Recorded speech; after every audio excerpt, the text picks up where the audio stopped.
You're listening to the AfterBuzz TV network. Now, the largest new media platform on the web and your number one source for after-show entertainment. Very good, Keith Johnson.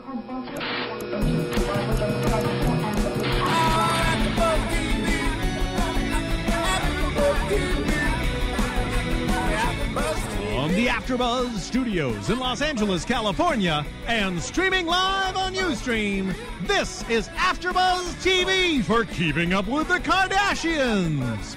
We'll break down tonight's episode and get you all the latest Keeping Up with the Kardashians news and gossip.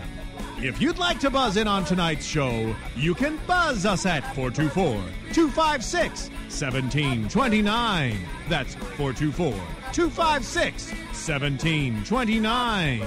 And now, picking up where the show leaves off and the buzz continues, it's AfterBuzz TV for Keeping Up with the Kardashians.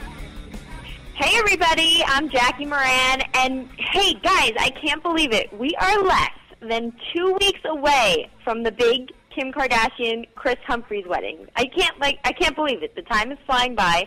We have lots of updates on that when we get to news and gossip. But first things first, we have to recap tonight's episode. I already have some feelings on Scott and what I think was the start of a demise, but I have the fabulous AfterBuzzer of the month for her outstanding hosting work on AfterBuzz. Mari Fagel joining me tonight. Hey, Mari.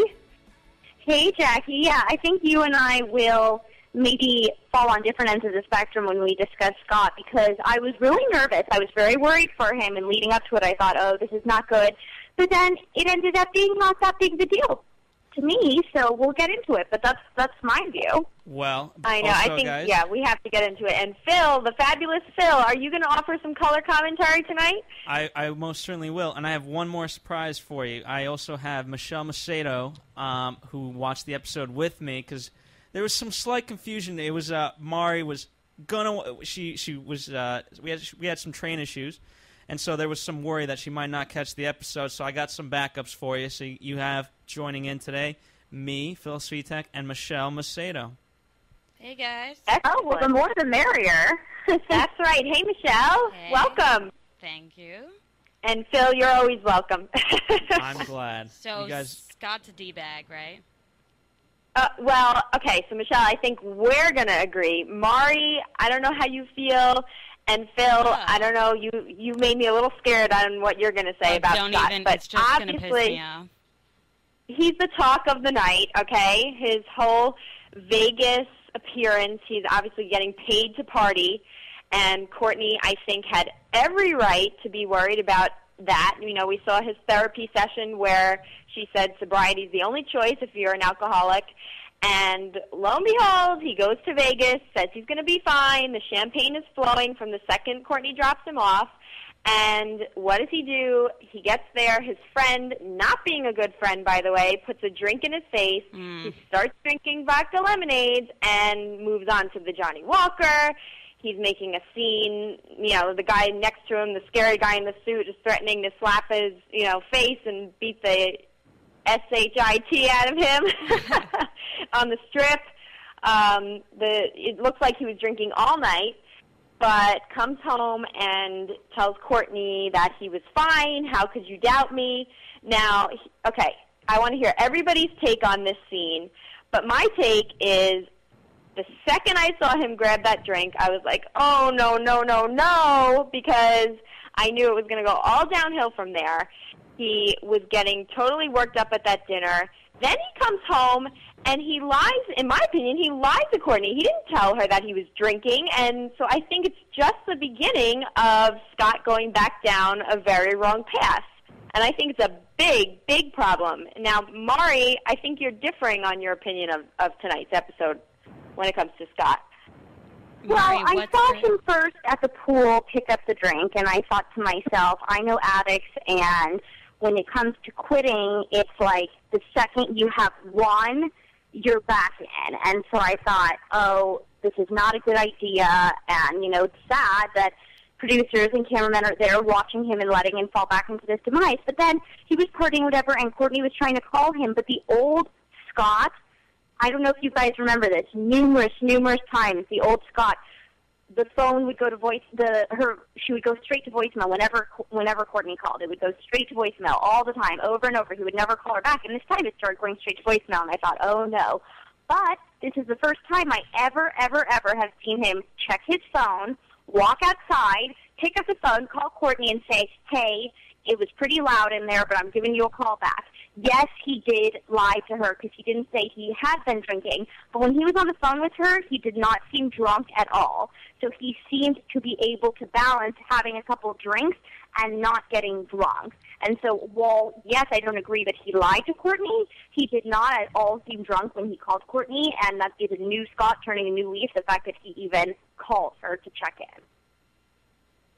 Oh, my gosh. I don't know if I agree with you, Mari, because I think he's just starting up a wrong street. But, Michelle, what do you think? Phil, what are you guys' thoughts before I lay down the law here? Well, do you want someone who sides with Mari, or do you want someone who sides with you? Me, of course. All right, then you first. So I watched Celebrity Rehab and Intervention, and definitely with addicts, Mari, like you were saying, or Jackie, someone was saying, when it's just one drink, just the thought of it, you know that it's all going down the drain.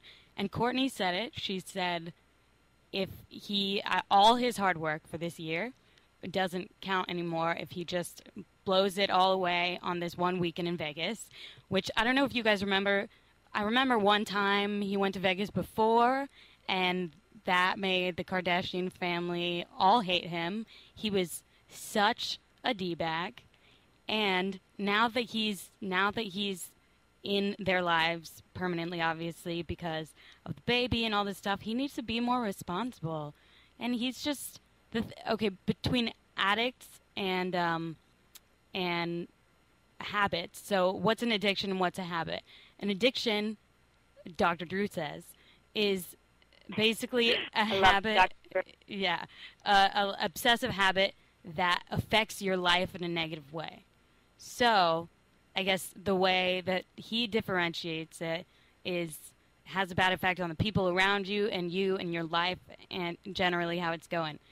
He was pissing some people off, and I'm surprised he hasn't got his ass beat. Is that a word I can say? And whatever. You just did.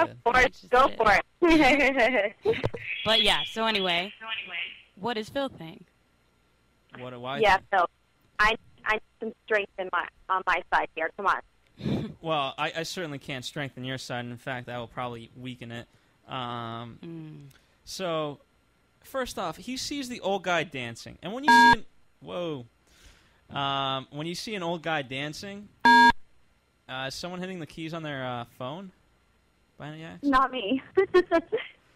Fair enough. Who's getting wild like drinking like Scott over here? I see. Well, when you see an old guy dancing as a guy, you're just like, wow, that guy's having a good time. I got to be involved. And you know what? Here's Scott said, what's one drink? Or I'm just going to have one drink. And you know what? He didn't quite fully explain it, so I'm going to explain it for him. Because, you know what? We all just need one drink.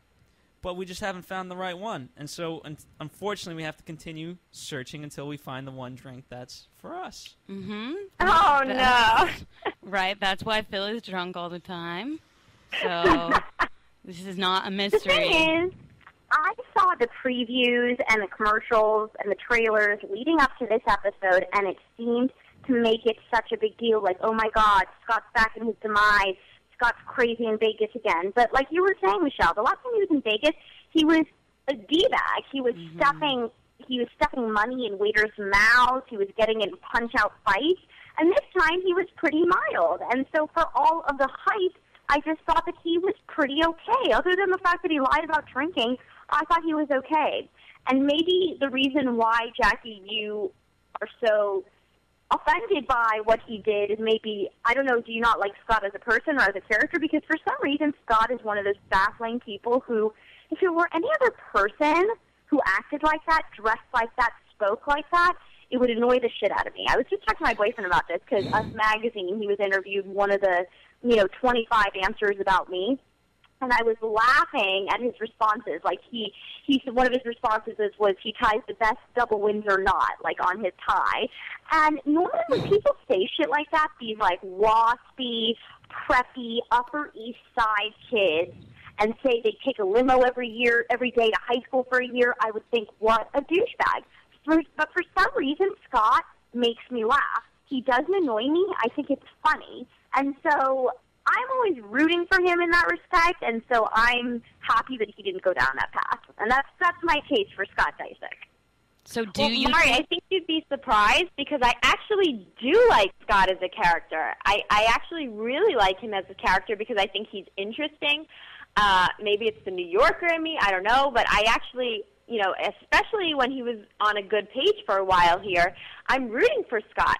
My problem with Scott is if he was acting the way he was, you're defending that he wasn't acting as bad as he has in the past. But here's the problem.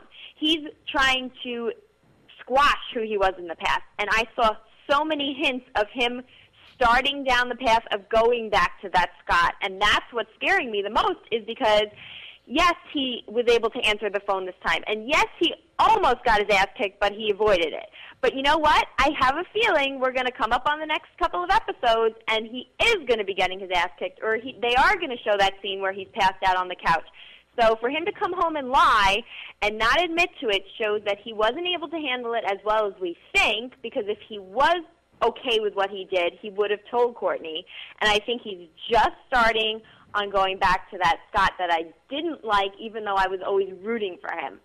Anybody with me? Phil, I can't believe you're not agreeing with me. You're, like, totally defending him. I'm so mad at you. Oh, well, I'm sorry you're mad at me. My views are my views, and I stick by them. Well, that's because Phil loves every character of the Jersey Shore, and Scott Disick is 1/10 of the drinker of the characters on the Jersey Shore. Yeah, you know what? Yeah, and I basically. feel he hasn't gone wild enough, you know what I mean? Well, and who wouldn't want the life where your friends are waiting for you at an airplane on a private jet with champagne? Come on. Can't complain about first that. of all, it's hard to ask Bill about what he thinks about Scott since they're the same person. And Scott also, like you were saying, his whole vibe. Sometimes I really like him, and I think he's really funny. And him and Courtney seem to really be in love and stuff.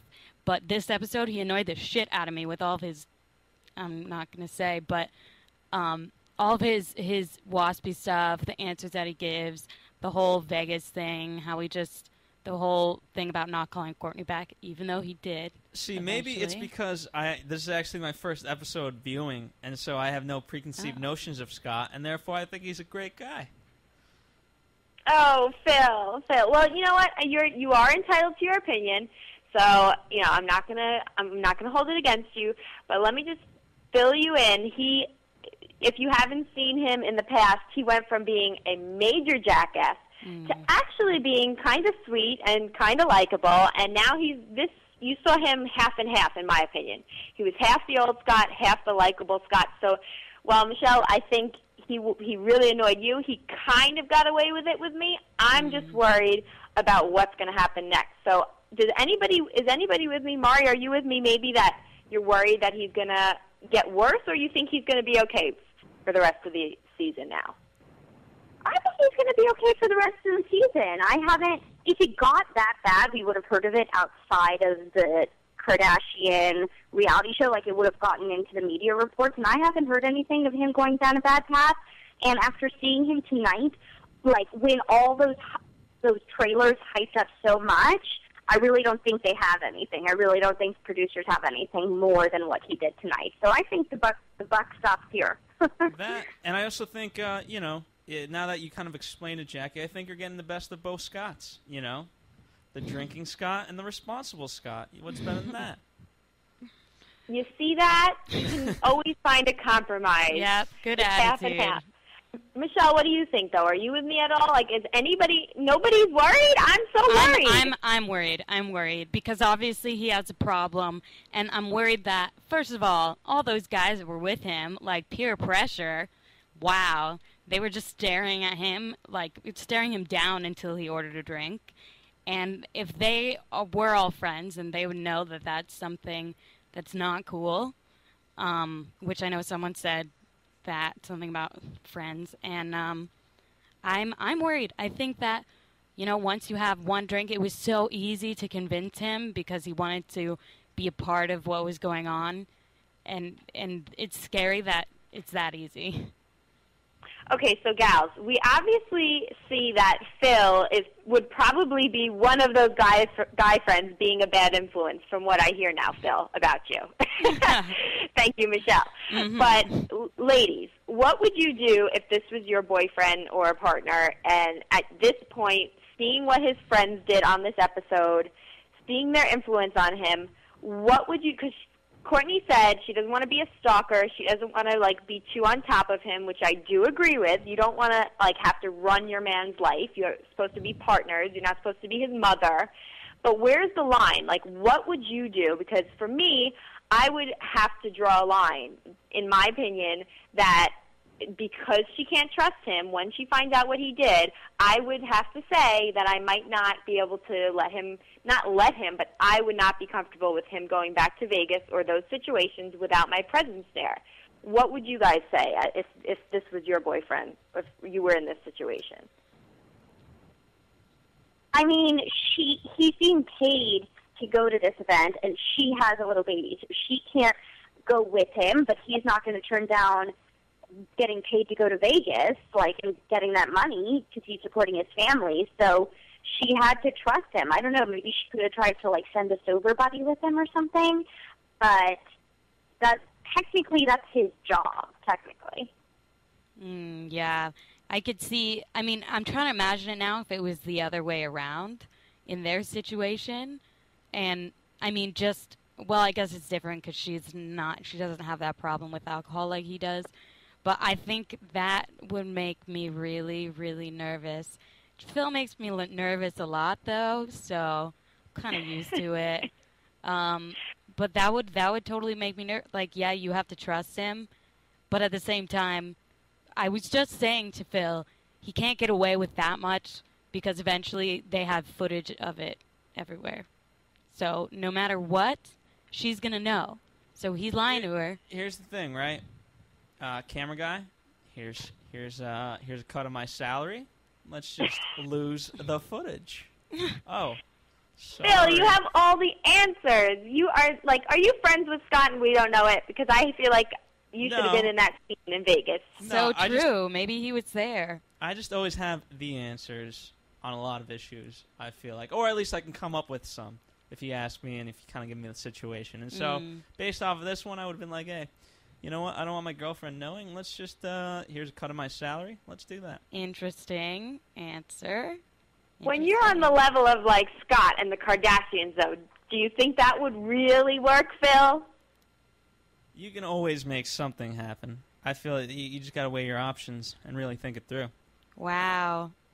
Oh, okay, Phil. ladies. So you want to hang out with Scott in Vegas? Is that, on your to-do list now, Phil? Hell Is yeah, he, a cool guy to you? I would hang out with Scott in Vegas. Hell yeah, I've never been to Vegas. I'll get paid to go party? Yeah, I'm in. Well, this is I don't know, shedding guys. a whole new light. I'm really, listen, if you just boyfriend, girlfriend, whatever, it's different. But you know what? They're at a stage, yes, they're not married, but in my opinion, it's they're as serious as they're going to get, even though they're not married. They have a child. He's just, no matter what, Mari, you think this was okay, but I mark my words, this is only the beginning, I think, because when you're at that level of recovering, the therapist said he's recovering from an alcohol problem, whether he's an actual diagnosed alcoholic or not, that is just square one of the totally wrong direction to go drinking and lie about it. It's just a recipe for disaster. So, any last weigh-ins on this? Because I know I'm ready for the demise of Scott now. To me, it's just the beginning. I believe I'm ready for the Chinese fire drills. Yeah, Phil didn't know what that meant. Can I tell you something interesting about the Chinese fire drills that I noticed? It was cool seeing a glimpse of how their lives are totally captured by cameras all the time, because you saw one of the little video cameras in the car, like in the back seat, so that it's like a little tiny handheld camera propped up on the window to catch any of the kids when they're in the back seat. And I thought that was interesting, just kind of seeing what that's like that always being filmed. Did you guys notice that? I didn't, but that's a good observation. As the girls were getting out of the car and everything, you could see the handheld camera. It's kind of like the ones we have at AfterBuzz, and it just is like propped up on the window, and it catches them from the back seat. And it's just so crazy to have to be driving your Mercedes SUV and have it all equipped with handheld cameras and everything. Yeah, I totally caught that, Mari, and that brings me to our storyline B, as these episodes like to go, which was a total light note, which was good. Of course, it was Momager Kris trying to spend some quality time with Kendall and Kylie, kind of a reversal of roles here. Bruce being much more on the in with the girls, showing them in the pool in the backyard, and Kris always montage of her always working, and she tries to sort of get in on the lives of Kendall and Kylie, and here's my thing, and Mari, you led me right into it, is they act like they're these total normal teenagers going ice skating and doing Chinese fire drills, and I loved every second of it, seeing Kris try to bond with them. But how normal is their life really when they have, as you said, Mari, cameras in the back seat and knowing their life is on television? I mean, do you think they can really just go ice skating like that and have Chinese fire drills and be living this normal life? And what did you think of Kris trying to sort of bond with the girls? I thought this is just one of those scripted storylines. What was nice about we always talk about storyline A and storyline B on the Kardashians, and what was nice about Scott's storyline is it seemed very natural. It didn't seem very producer-driven, but this was another, like a Ryan Seacrest, Kris Kardashian sitting down. Okay, what is our theme for this week? Oh, why don't we tackle me not being as good of a mom? And then let me bring on the waterworks, and let me cry, and let's talk about how I used to be a good mom. So it seemed very producer-driven, though I do understand it, and she probably did have more time to hang out with the kids, with her first set of kids than this set. But it just seemed very, very contrived and very fake and very forced. I totally agree with you. It did seem like it, and there were, when it seems fake on the show, and everyone's kind of almost laughing because it's so fake. I feel like that's how it was, and I mean, but Bruce called her a bad mother, which I feel like but a good person. But I know, but a good person, which might have, I think, in reality, caused more of a fight, because that's an awful thing to say. But I think she's cool. I like her, so I can forgive that it was totally scripted. Phil, what do you think? Did it bring out your softer side? What do I think? Oh. I think, let's see. I didn't think it was too contrived. I thought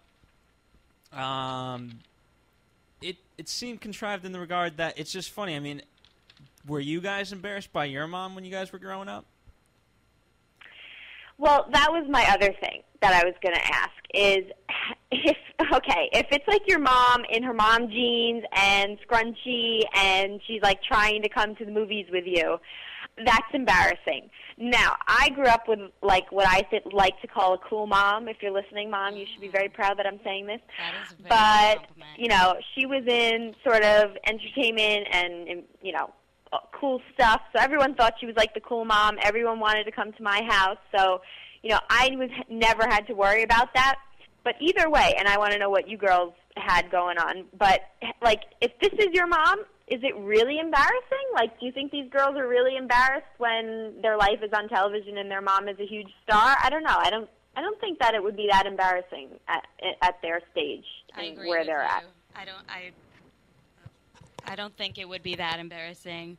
I mean, their mom is cool on top of it. My mom never did that stuff, and it's easy to be embarrassed of your parents, I guess, whatever. But I think their life's pretty good. I don't think those other girls minded much, I mean, they were on TV. You gotta love it, right? What do you think, exactly. Mari? I was never embarrassed by my mom.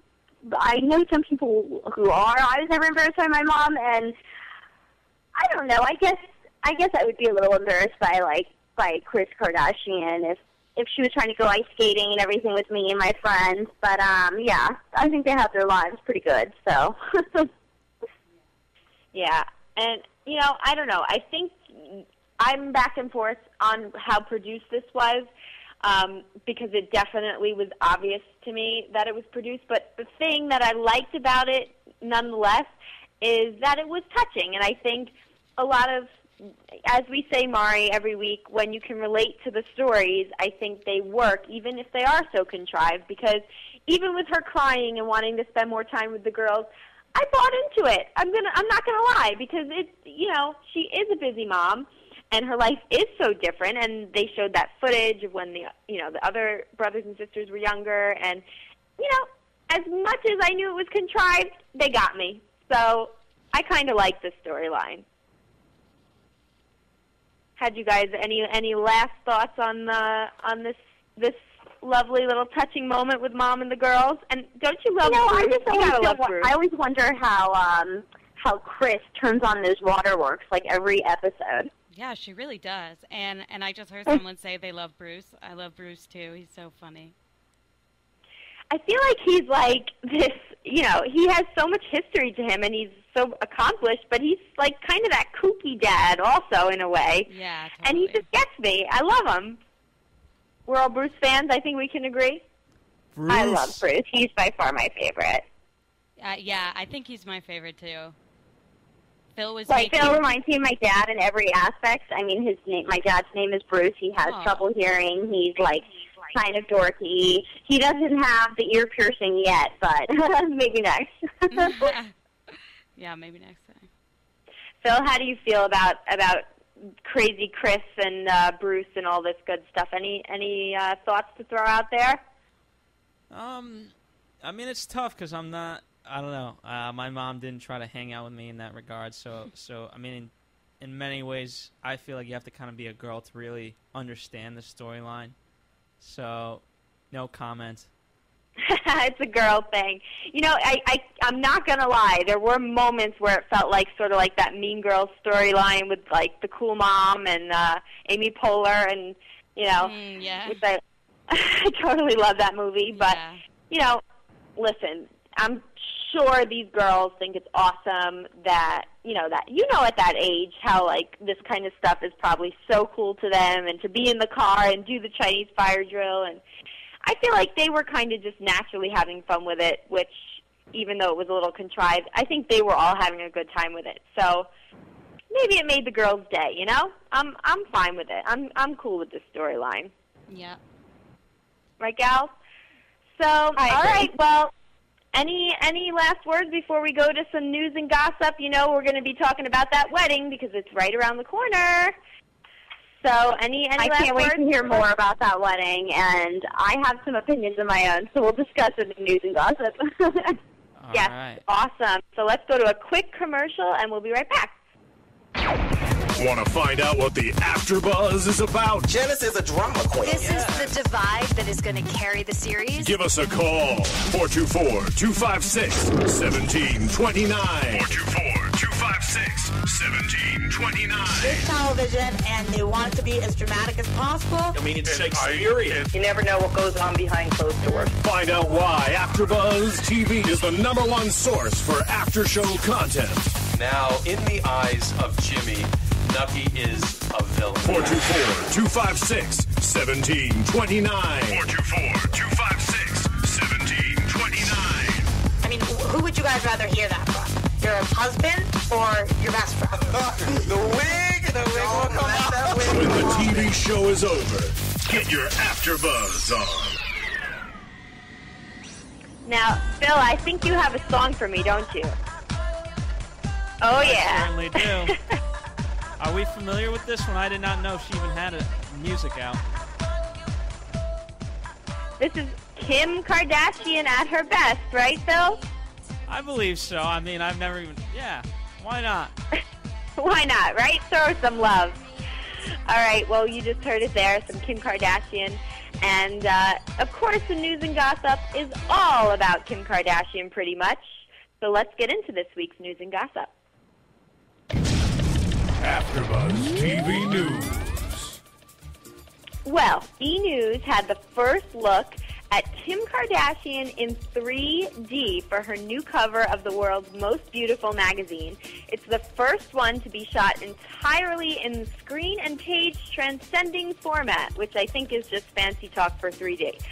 The complete issue won't be out in print and on iPad, iPhone, and Android until Monday, but the E-Star is already in another dimension, and ladies, I don't know if you saw this, but she is like va-va-voom. She's looking so hot, and you could practically reach out and grab her, and she's her harshest critic, but what did she think of the finished product? Well, she was quoted to say, just to even do a 3D shoot and then to see the photos come to life, it's amazing. The first time seeing myself that way is really magical, and I would like to say that she's putting her assets to good use here, and I love this quote by her. She said, "Being thick skinny is not something I strive for," Kim said. "I'm all about being healthy and being in shape. It's not about having the perfect shape. It's about finding the best you and being your best no matter what. You should never try to fit someone else's mold, and anyone can be beautiful." So she, of course, as that being said, being picture perfect does not come so easy. She went on to say, "I do work out hard and try to look my best, but when girls come up to me and tell me that I help them feel comfortable with their bodies, that's when I say to myself, this makes it all worth it." And looking at this shoot, I think she's looking rather stunning. I don't know if you girls agree, if you got to see this shoot.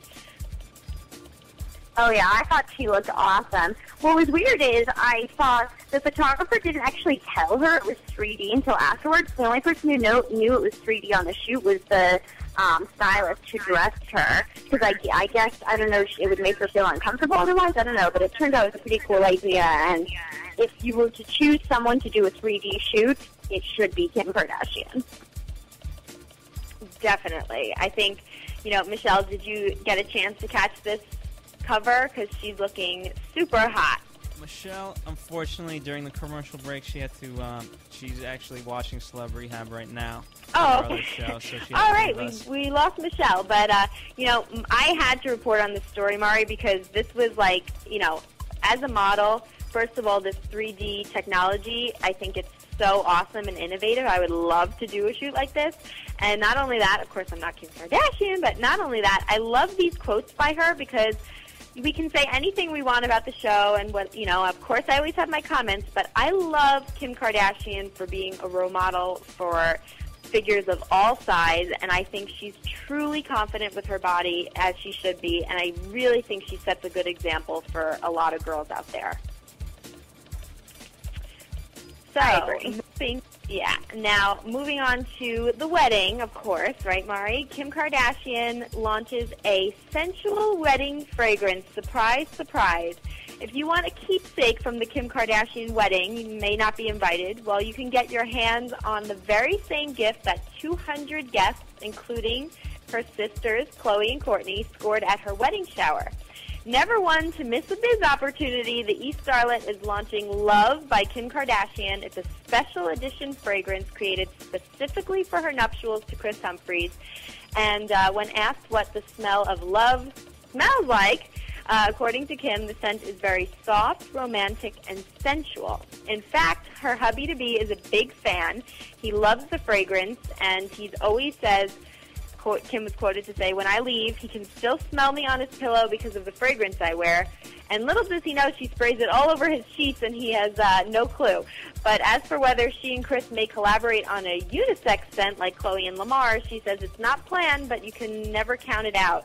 And if you want to get your hands on the fragrance, there are only 799 bottles to go. They're up for grabs at Dash stores and on Kim's website. Clearly, she can smell a marketing opportunity from a mile away. What do you think, Mari? Do you think you're going to be getting your hands on this fragrance? No, and I just think this whole wedding thing is ridiculous. I just read that it's going to be a 2-part special, too, and, her wedding. And I just saw her wedding, her bridal shower spread in one of the magazines, and I actually saw a photo of Maria in it with her. And it was like Lindsay Lohan was there, and I was thinking, when has she ever been friends with Lindsay Lohan? And I I don't know. I just feel like this whole wedding is becoming a huge spectacle, and I'm really, really curious as to Kris's character. I want to see more of him and what he's like, because I can't understand how any normal person would want to put their wedding on display like this. And I will say Lamar and Khloe, I think, have a very healthy marriage. They seem very happy, and they did something very similar, but I don't know. It just, this all kind of confuses me and baffles me, and I think it's a little ridiculous.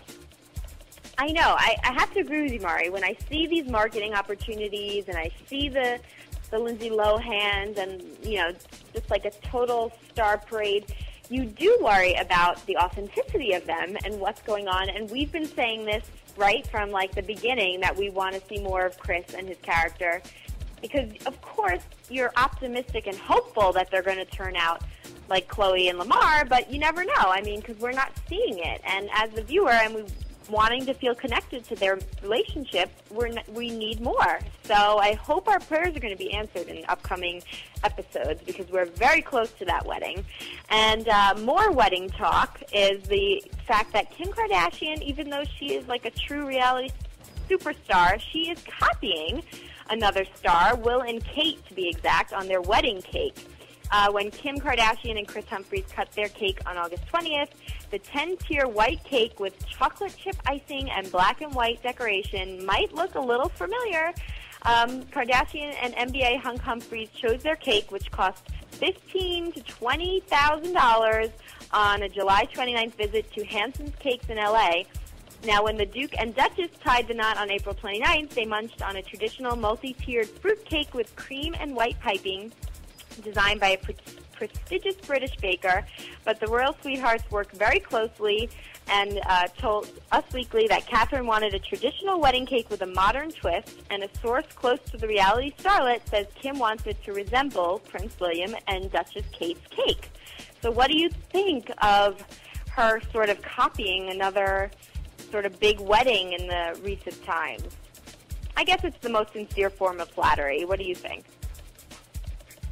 Again, I just think this wedding is getting out of control and a little ridiculous, but I do think the black and white is classy. Right. on a positive note, nice taste, Kim. So, yes, and I love Kate Middleton's taste, so very clean and simple, so I don't blame Kim for copying her there. But that's all for your news and gossip this week, but I'm sure we'll be back with plenty more as the weeks come on until the wedding. So, well, now I can't wait to see. There'll be more and more news, I know it. And so each day it comes out, I roll my eyes. But I'll be happy to join you next week to discuss it and tell you my opinions. Of course. You know, 2 weeks to go. It's going to be a big crunch time, and you're just going to have to put up with the wedding nonsense, Mari. But I heard that creepy music, so it's my favorite time. Predictions for next week. Now, we saw Kardashians at their Sears meeting. I know they're launching their Sears collection next week. And I was pretty intrigued by Prince kind of, kicking Kim off stage. And then, of course, I told you, more Scott drama. He's going to be a manager now, and Kris is done with him. What do you think, Mari? What's going to take center stage next week? I'm just happy to see Scott, in the show more often. I think we were saying last week that we don't see enough of Scott and Courtney, so it's nice to see him in it more, because I love him and he is hysterical. I know, love him or hate him. Like I said, I'm just worried about him. I like watching him, and I'm looking forward to seeing what's going to happen with the whole manager show-up scene with Kris getting really upset with him. So I look forward to that. And Phil, thank you so much for offering some commentary, although I'm a little worried about you now.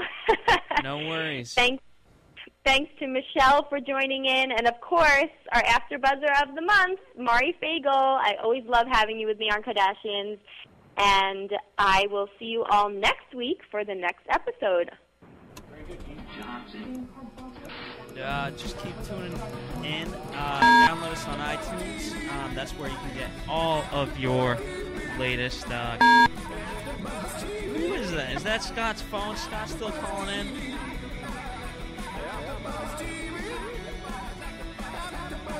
From producers Kevin Undergaro and Phil Svitek, engineer DJ Jesse Janity, and the entire AfterBuzz TV staff, we would like to thank you for listening to the AfterBuzz TV network. If you have questions or comments, be sure to buzz us at info@AfterBuzzTV.com. And you can find us on Facebook or follow us on Twitter by searching for AfterBuzz TV. Buzz you later. The views expressed herein are those of the hosts only and do not necessarily reflect the views of AfterBuzz TV or its owners or principals.